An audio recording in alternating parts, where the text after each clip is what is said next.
another episode of Classic Dallas Cowboys Talk with Sean Farrell. I am Sean Farrell. God is great all the time. All the time, God is great. Jesus Christ is Lord. This is the day that the Lord has made. Let us rejoice and be glad in it. Amen. So let us get right to it. So, a couple of thoughts on the San Francisco game, okay? We were stopping them pretty good in the first half, okay? We were up 10-6. Then 49ers scored again. Scored quickly.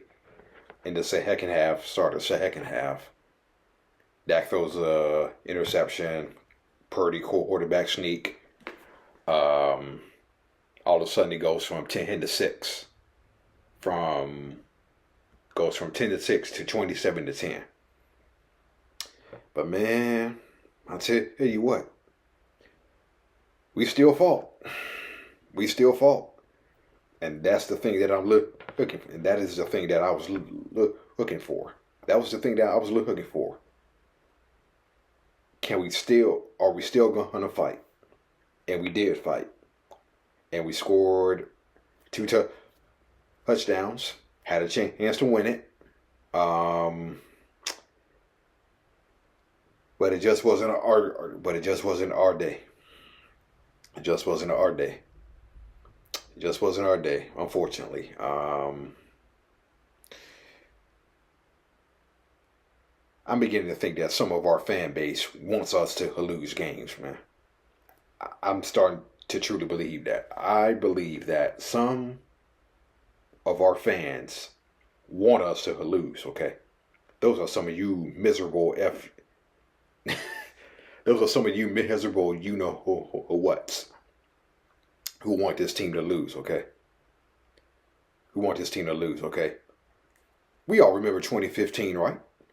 We all remember 2015, right? When we went 4-12, the disastrous 4-12 season. I still wanted us to win, okay? I still wanted us to win.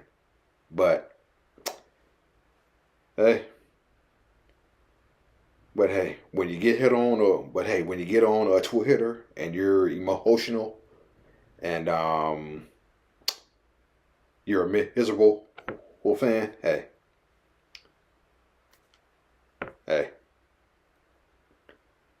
call me crazy, but I'm still optimistic about how the season's not over yet. We're 3-4. We stink. I'm not denying that. We stink on offense and defense, but the season's not over yet. And until we are out of it, we're not out of it. Okay? So I'm still optimistic. So, with that being said, when Jimmy Johnson came to the Cowboys in '89, he had what they called a blind loyalty to his Miami Hurricanes players. Okay. And he bought in Hurricane players such as Willie Broughton. He traded for Daniel Stubbs on draft day, 1990. He bought in Alonzo Highsmith. Now, Michael Irvin was there a full year before Johnson arrived. Okay. So, Johnson didn't bring him. So, Michael Irvin wasn't part of the group of Hurricanes that Jimmy Johnson bought to the Cowboys when he became head coach. Okay. And so, not to mention, he bought in Steve Walsh, too. Okay. Not to mention, he bought in Steve Walsh. And so, it was around 1991, training camp for the 1991 season started, that Johnson really began to, the scales began to come off Jimmy Johnson's eyes as far as bringing in former Hurricanes, okay? You remember the last video, David Shula was urging Jimmy Johnson to cut Michael Irvin, but Jimmy Johnson didn't, okay?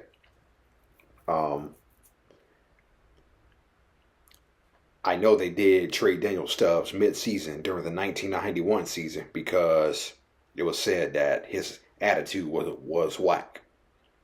it was understood that Daniel Stubbs' attitude was whack, and he ended up getting traded to the Cincinnati Bengals during the 91 season. All right, so um, and I did mention Alonzo Highsmith. Okay, um, Jimmy brought him in 1990. Okay, and but the thing about it is, Alonzo Highsmith had knee injuries with the Houston Oilers. That's who he previously played for before coming to the Cowboys. He had previously played with the Houston Oilers. Um, but he had some knee injuries. Okay, and he was running on one leg. Okay, so some of the some of the players on the team could not really figure out why he was starting. Alonzo Highsmith was starting over Daryl Johnston at fullback. Okay, Alonzo Highsmith was starting in front of Daryl Johnston at fullback. Okay, so Daryl Johnston was primarily a special teams player in 1989 and 90.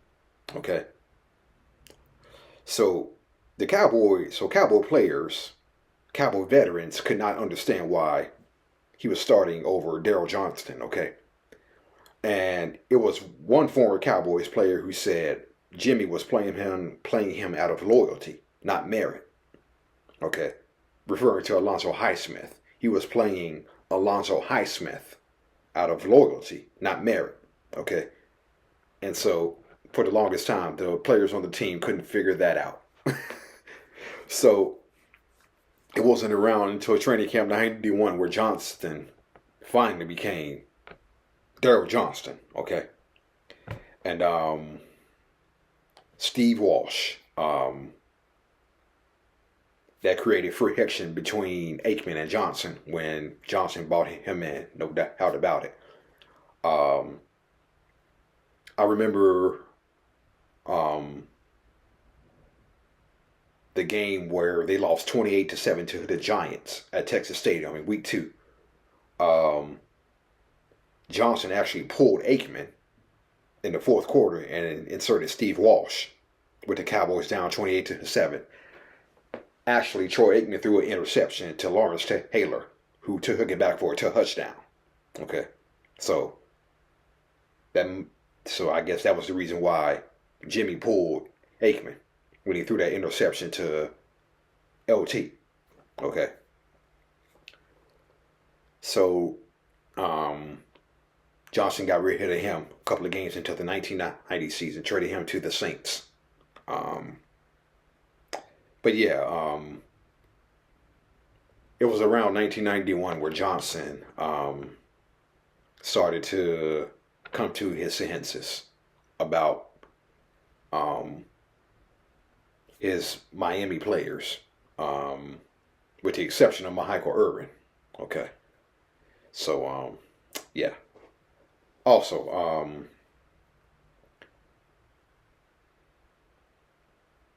I know a lot of the fans hate Dak Prescott. I'm not one of them. Okay, I don't hate Dak Prescott. I think he's just working shorthanded. I think Prescott is just shorthanded right now. Okay, but we have a history of hating quarterbacks. Okay, we have a history of hating quarterbacks. And this goes all the way back to Don Meredith. Okay, I kid you not. This goes all the way back to Don Meredith when the fans hated Don Meredith. Okay, they loved him in the beginning, hated him towards the end. Okay, and I believe it was Lance Rensel was his name. Tells a story where he and Don Meredith walked into a restaurant and everybody in the restaurant, they booed Don Meredith until he left.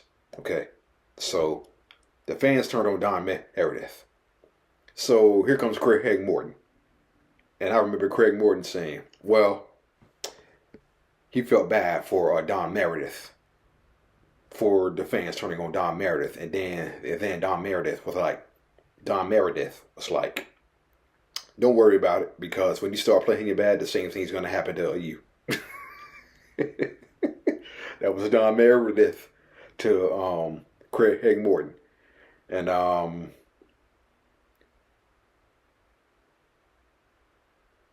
don't know if the fans necessarily turn on Craig Morton, but here comes Star Hallback, and we all love Star Hallback. Then along came Danny White, and we hated Danny White, despite the fact he led us to not one, not two, but three NFC championship games, okay? But we did lose all three, right? Yeah, so, yeah. Let me just say this.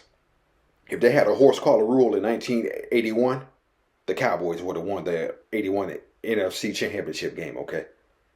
If they had a horse collar rule in 1981, Eric Wright would have been called for a horse collar tackle on Drew Pearson.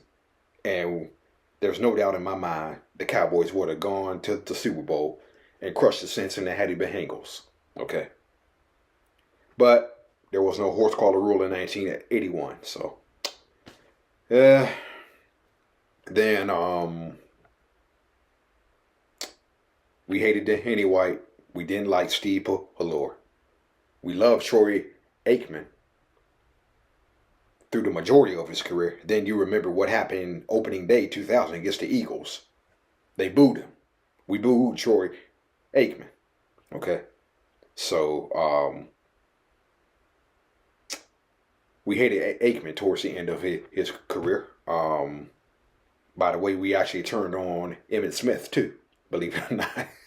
We turned on Emmitt Smith towards the end of his career. We hated Tony Romo.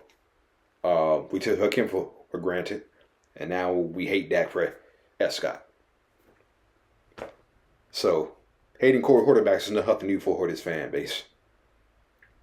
So, sometimes we want it both ways. This fan base expects this team to be perfect every week. Okay? And that's not pro football. Let me just say this about this fan base, okay? We expect this team to play perfect every week. We expect perfection in an imperfect game. Okay? And I'll just leave it at that. All right, y'all. That's it. And that's all for Classic Dallas Cowboys Talk. I'm out of here. Peace out. How about them Cowboys? Let's beat the Falcons next week.